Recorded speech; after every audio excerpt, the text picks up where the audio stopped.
Hi guys, hello everybody. Have a prettiest morning, have a great time to all of you and welcome to our YouTube channel that is EduMotion Tutorials, the power of education. This is a pure educational YouTube channel and we will provide you the best of the best quality and high-tech education. So please guys, subscribe our channel, like it, share it as much as you can and please comment it because your small step of a response, it will an empowerment of us and it will encourage us to provide you the best educational services. You can also follow us on Facebook, Instagram, Telegram as well as Twitter with the same brand name in India, that is EduMotion Tutorials, the power of education. So keep watching and don't forget to press the bell icon. It will provide you the new notifications and we will be glad to provide you the educational services. Good morning friends, welcome back to the session. हम heat chapter के अंदर अभी next point देखने जा रहे हैं, वो है एनालिसिस बिहेवियर ऑफ वाटर। उसके पहले चैप्टर में, उसके पहले सेशन में हमने क्या किया था कि जो रेजुलेशन कंसेप्ट था उसको कवर किया। अब यहाँ पर हम क्या करेंगे, क्या कंसेप्ट देखेंगे जो आपने कभी पहले ऑब्जर्व किया होगा लेकिन ये एग्जैक्टली ऐसे होता है, ये आपको अब रिलेट हो जाएगा उस कंसेप्ट का। ओके, कि क्या हो रहा है, अब देखो जनरली क्या होता है एनालिसिस बिहेवियर ऑफ वाटर, मतलब कि वाटर के बारे में उस हीट का परिणाम उसके ऊपर क्या होता है, हमें क्या चेक करना है। अब तक हमने क्या किया था कि आइस स्लैब ली थी पिछले सेशन में, उस आइस स्लैब के ऊपर टेम्परेचर कम ज्यादा होने का परिणाम क्या हो रहा था, क्योंकि लैटेंट हीट का परिणाम उसके ऊपर क्या हो रहा था, रिलेशन क्या था। ओके, लैटेंट हीट एंड उस रेजुलेशन का रिलेशन हमने देखा। अब यहाँ पर हम क्या करेंगे, analysis behaviour of water, analysis behaviour of water. Water के अंदर ऐसी प्रॉपर्टी है जो अदर लिक्विड से अलग है, उसीलिए उसको एनालिसिस बिहेवियर बोलते हैं। कि वाटर के अंदर जब हीट करने के बाद की जो इसके स्ट्रक्चर के अंदर, उसके मॉलिक्यूल्स के अंदर जो बदलाव आता है, वो बदलाव आपके दूसरे जो भी लिक्विड है उसके अंदर हीट करने के बाद वो अलग है। ओके, जनरली क्या होता है कि हमें जब कोई लिक्विड है ओके उसको हीट करने के बाद वो एक्सपांड होता है। अब देखो, लिक्विड हीट करने के बाद एक्सपांड होना मतलब क्या है, आपको ये कंसेप्ट समझ में नहीं आया होगा ना कि लिक्विड को हीट किए वो एक्सपांड हो गया मतलब वो बहुत बड़ा लिक्विड बनता है। क्या, ऐसे कुछ नहीं है, उसके मॉलिक्यूल्स एंड स्ट्रक्चर के अंदर वो उसमें बदलाव आता है, वो एक्सपांड होता है। एक्सपांड होना मतलब देखो मैं बताता हूँ पहले। फॉर एग्जांपल किसी ये लिक्विड का एक हमने क्या किया, एक मॉलिक्यूल लिया लिक्विड के अंदर का, कोई भी लिक्विड है उसके अंदर की जो भी स्ट्रक्चरल उसके अंदर है, एटम्स और मॉलिक्यूल्स उसके अंदर है। अब ये पूरा एक स्ट्रक्चर है लिक्विड का, उसके अंदर एटम्स और मॉलिक्यूल्स ऐसे लूजली, थोड़ा सा लूजली पैक्ड होते हैं। करेक्ट, लिक्विड के अंदर के थोड़ा सा क्या होता है, लूजली पैक्ड होते हैं। आपको मालूम है सॉलिड के अंदर कैसे होता है, क्लोजली पैक्ड होता है, तो यहाँ पे लिक्विड के अंदर कैसे थोड़ा सा लूजली पैक्ड है। अब देखो हमने क्या किया, इसको हीट किया, इसको क्या किया, हीट किया। हीट करने की वजह से इस लिक्विड के जो भी स्ट्रक्चरल, उसका जो स्ट्रक्चर है इसके अंदर, मॉलिक्यूलर स्ट्रक्चर इसके अंदर क्या हो रहा है, थोड़ा सा वीकनेस हो रहा है, इसके बॉन्ड क्या हो रहे हैं, थोड़े से वीक हो जाएंगे। And due to the weakening of the bonds, हमने पिछले टाइम देखा था किसी लिक्विड को हीट करने की वजह से उसका liquid weakening of the bonds हो रहा है एंड वो लैटेंट हीट के अंदर वो उसको कंसेप्ट देखा था हमने। आपको याद आ रहा होगा कि वीकनिंग ऑफ द बॉन्ड्स, वो लैटेंट हीट कहां पे जा रही है, to weakening of the bonds, ये आपने देखा था। अब यहाँ पर हमने उसको हीट किया तो ये जो लिक्विड का मॉलिक्यूलर स्ट्रक्चर है ये एक्सपांड होने लगता है। जनरली ऐसा होता है, ऐसा होता है, जनरली ऐसा होता है कि कौन से भी लिक्विड को हीट करो वो एक्सपांड होने लगता है। After the liquid heating the liquid, वो क्या होता है, एक्सपांड्स, वो एक्सपांड्स होने लगते हैं। लेकिन एक्सपांड होना मतलब क्या होना, इसके जो मॉलिक्यूलर स्ट्रक्चर है ये क्या होना, थोड़ा सा और लूजली पैक होना। जो पहले जितनी लूज थे अब उसके अंदर थोड़ा सा क्या होगा, वीक हुआ, वो दोनों को अंदर जो भी मॉलिक्यूल्स है उसके अंदर थोड़ा सा गैप हो गया, थोड़ा सा एक्सपांड हो गई। उसकी जो देखो एक्सपांड होने के बाद मैं यहाँ पे एक कंसेप्ट क्लियर कर देता हूँ आपको, उसका जो डेंसिटी वॉल्यूम है, वॉल्यूम क्या होगा। अब देखो वॉल्यूम मतलब क्या है कि कितने एरिया में, ओके, इस एरिया में कितना वाटर का कंटेंट वहां पे और लिक्विड के उस मॉलिक्यूल्स के कंटेंट बढ़ रहे हैं, उसको हम बोलते हैं वॉल्यूम। ओके, कि वॉल्यूम के ऊपर ही उसकी डेंसिटी डिपेंड्स है। आपको मालूम है density, density is equal to mass volume, density equal to mass upon volume, हम उसको रो से इंडिकेट करते हैं, rho. Okay, rho is equal to m/v, ये फार्मूला आपको यहाँ पे लेना है।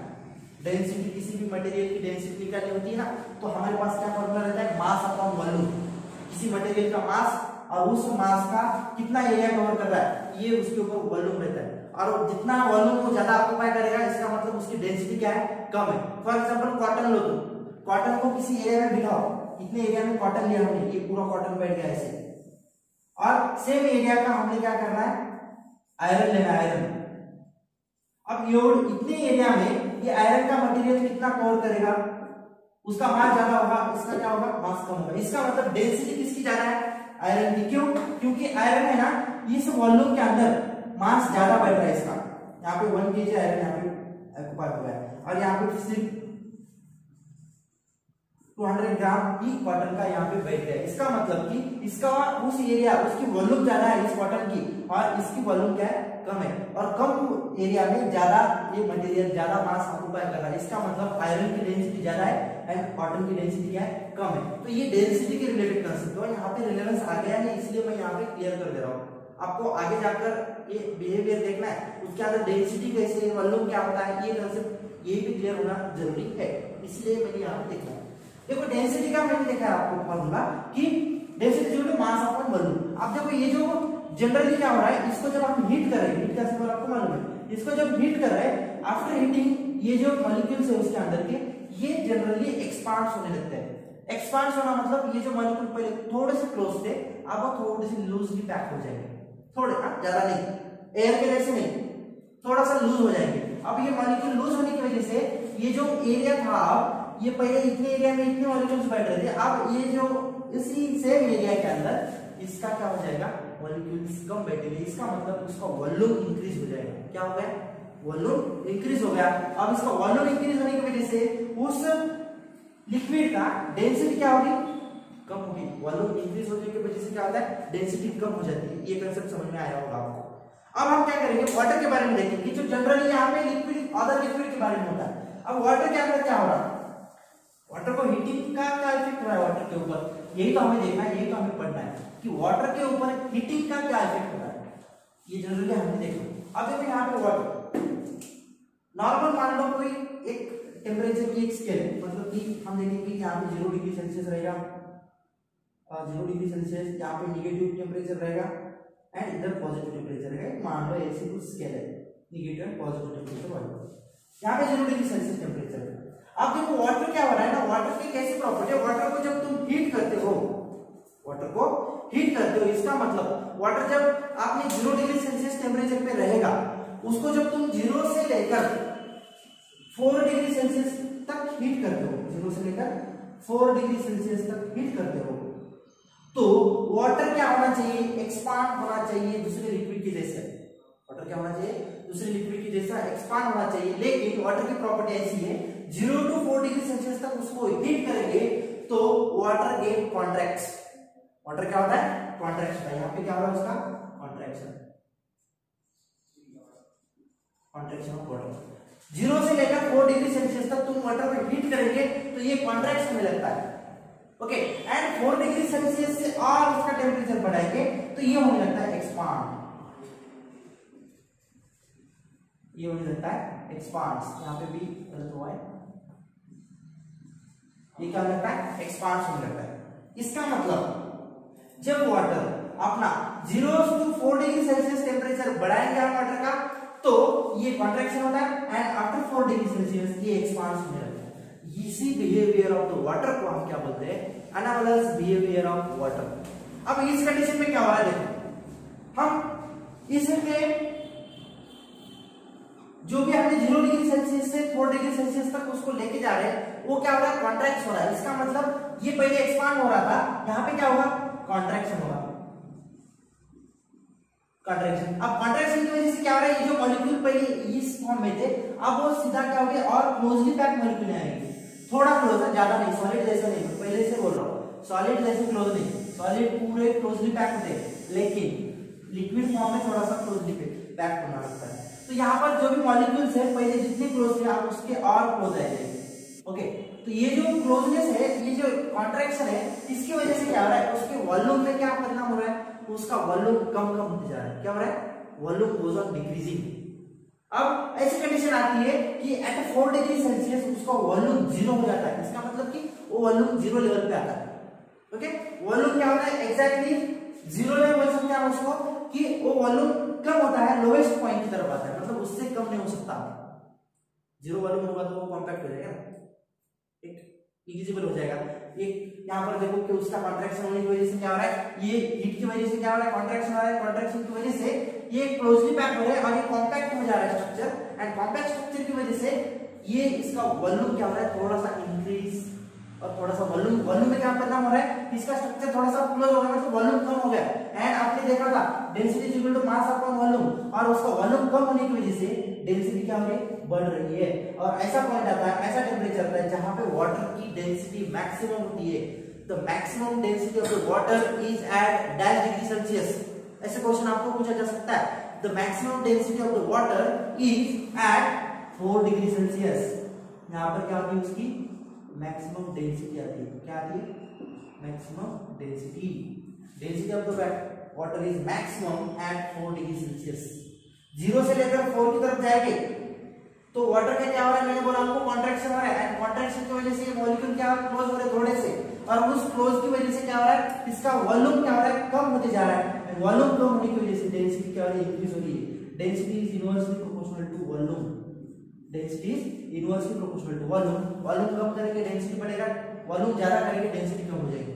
करेक्ट। अब देखो यहाँ पर क्या हो रहा है, हम वाटर को 4 डिग्री सेल्सियस के बियॉन्ड हीट करके लेके जा रहे हैं। 4 डिग्री सेल्सियस से बियॉन्ड हीट करके लेके जा रहे हैं, तो क्या हो रहा है, उसके जो भी स्ट्रक्चरल फॉर्मूला है उसके अंदर एक्सपांशन आने लग रहा है, एक्सपांड हो रहा है।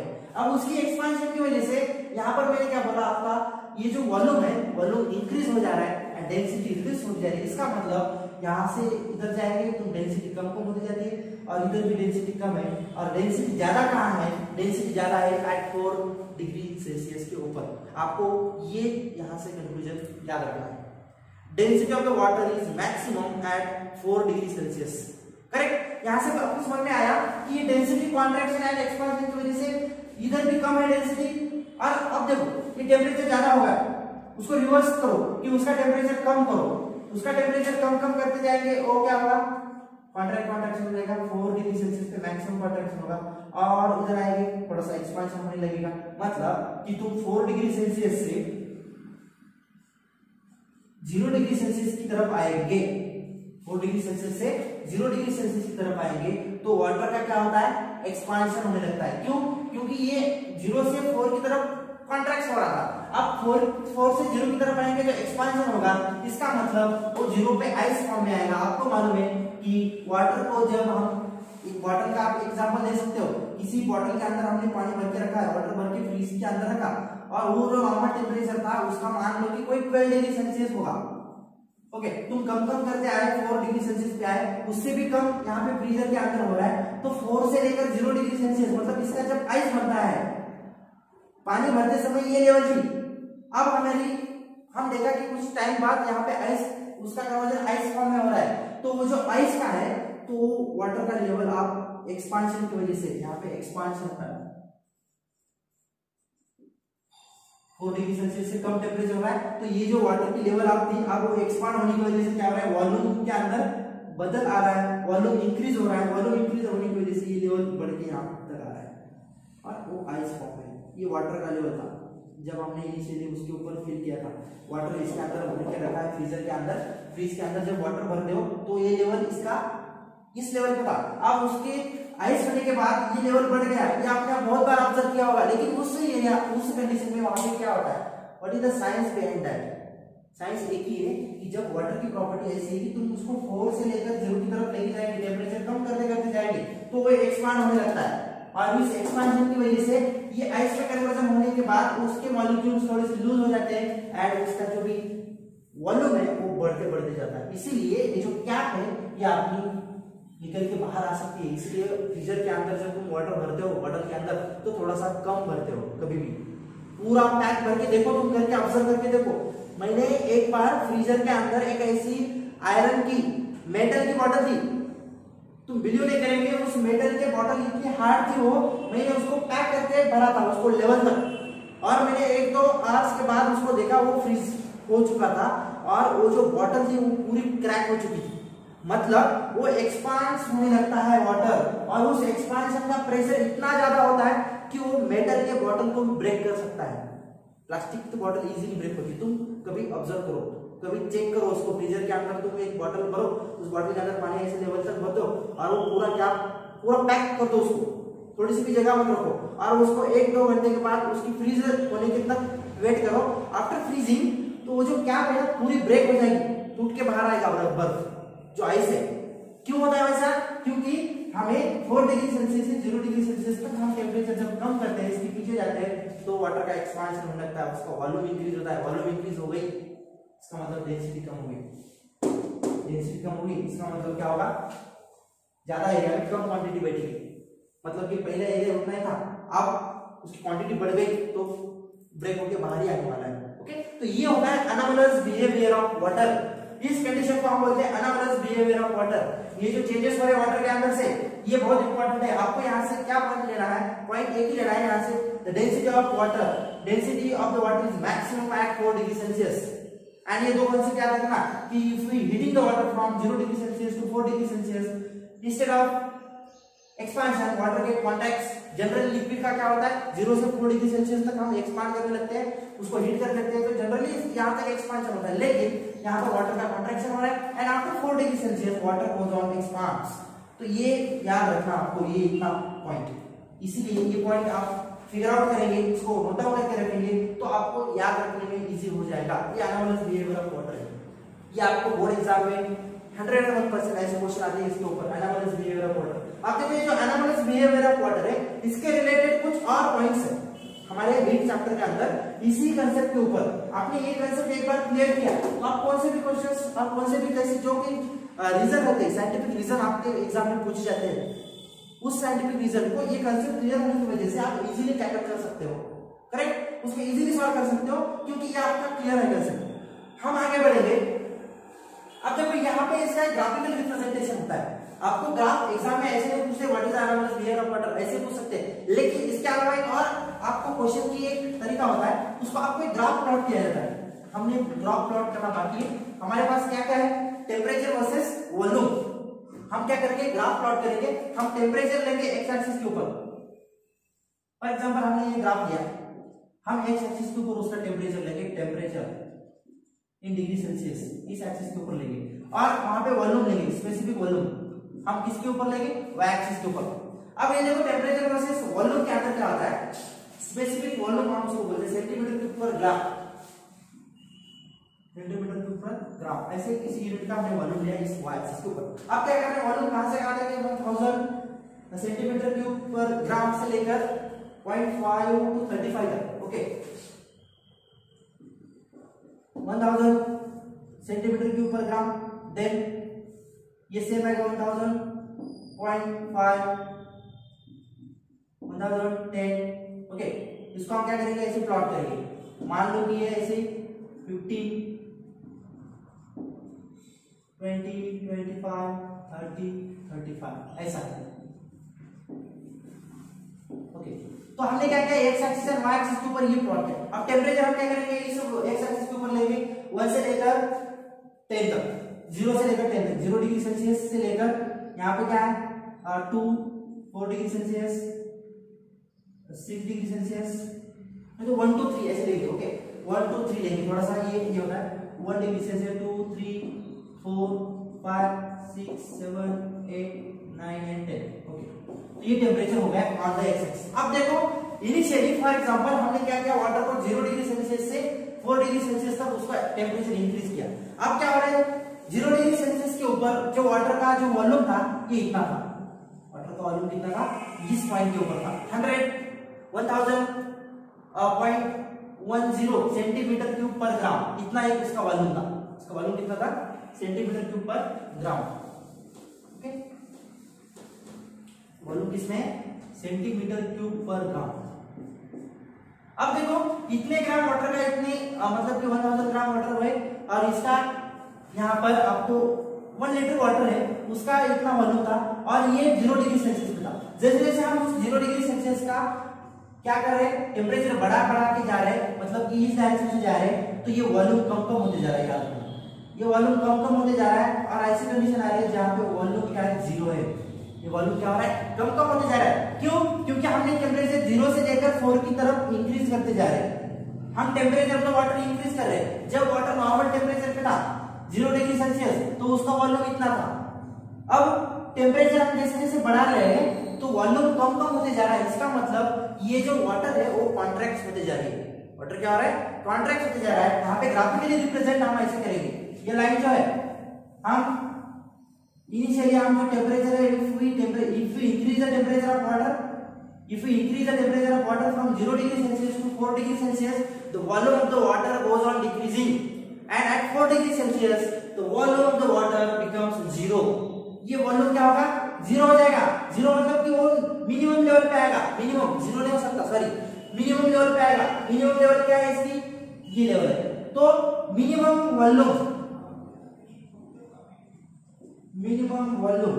कहां पे होती है, at 4 degree Celsius minimum volume and maximum density. याद रखना, मैक्सिमम डेंसिटी कहां पे हो रही है, एट 4 डिग्री सेल्सियस। इसका मतलब आपको एग्जाम में what is the temperature at which the water having minimum volume, water occupies the minimum volume, तो वो टेम्परेचर क्या है, 4 डिग्री सेल्सियस ही है। Maximum density of water on which temperature, 4 degree Celsius. तो ये दोनों का आंसर एक ही है, क्योंकि वॉल्यूम एंड जो डेंसिटी है वो इनवर्सली प्रोपोर्शनल है एक दूसरे के। अब जब हम जैसे जैसे हम 4 डिग्री सेल्सियस से टेम्परेचर बढ़ा रहे हैं, वो एक्सपांड होने लग रहा है। एक्सपांड होने लगता है मतलब इसके मॉलिक्यूल्स के अंदर थोड़ा सा गैप आ रहा है। एक्सपांशन की वजह से इसका वॉल्यूम इंक्रीज हो रहा है। वॉल्यूम इंक्रीज हो रहा है, ये हम यहाँ से इंडिकेट करेंगे volume increase.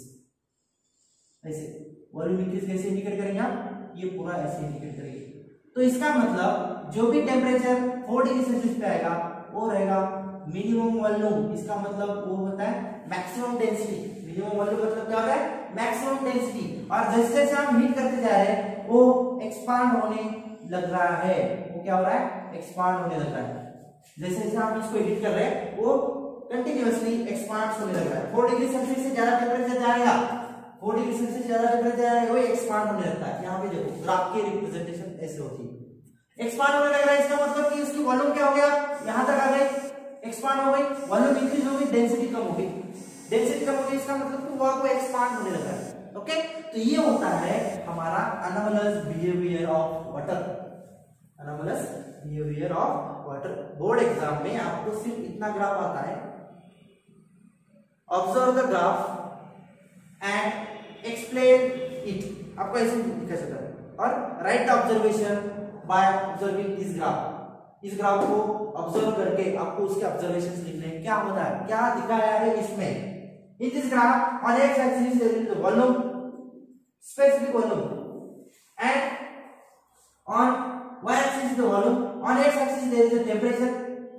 If we increase the temperature of water from 0 degree Celsius to 4 degree Celsius, the volume of the water goes on decreasing, and at 4 degree Celsius the volume of the water is minimum, and that's why the water starts, or water after the due to the increasing in temperature from 0 to 4 degree Celsius, water start contracts.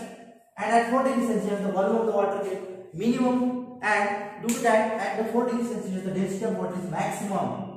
Okay, and after heating the 4 to further, if we increase the temperature of water from 4 degree Celsius to increasing, then at that time, what happens? The water goes on the volume of the water goes on increasing continuously. Okay, and due to the increasing volume, water gets expands.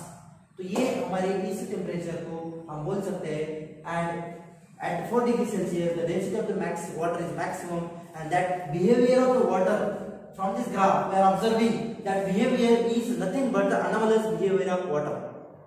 Okay, the behaviour on this graph we are observing that behaviour is nothing but the anomalous behaviour of water. वो क्या है, एक anomalous behaviour है जहां पर आपको temperature में दिक्कत आ रही है, टेम्परेचर में बदलाव दिख रहा है वाटर के अंदर के, और वो जनरली जो लिक्विड था उस लिक्विड के अंदर जो बदलाव देखने को मिल रहा था वो लिक्विड के अंदर इस वाटर के अंदर नहीं है. वाटर एक स्पेशल लिक्विड जैसे बिहेव करता है, ये स्पेशल है, इसकी जो भी स्पेशलिटी है वाटर की वो क्या है, अलग है अदर लिक्विड से. इसीलिए इसको बोलते हैं anomalous behaviour of water. Okay, तो ये यहाँ पर आपको अपने पॉइंट देखा। अब हम इसके बाद का जो पॉइंट है कि एनोमलस बिहेवियर ऑफ वाटर हम होप्स apparatus से करके देखेंगे। होप्स apparatus एक आपको बोर्ड एग्जाम में प्रैक्टिकल के अंदर एक apparatus होता है, तो उसके अंदर आपको आइस को और वाटर को डालकर ये anomalous behaviour of water check करना पड़ता है आपके बोर्ड एग्जाम के प्रैक्टिकल के अंदर। वही यहाँ पर आपको दिया है होप्स apparatus। ये होप्स apparatus हम अगले सेशन में कंटिन्यू करेंगे। ओके।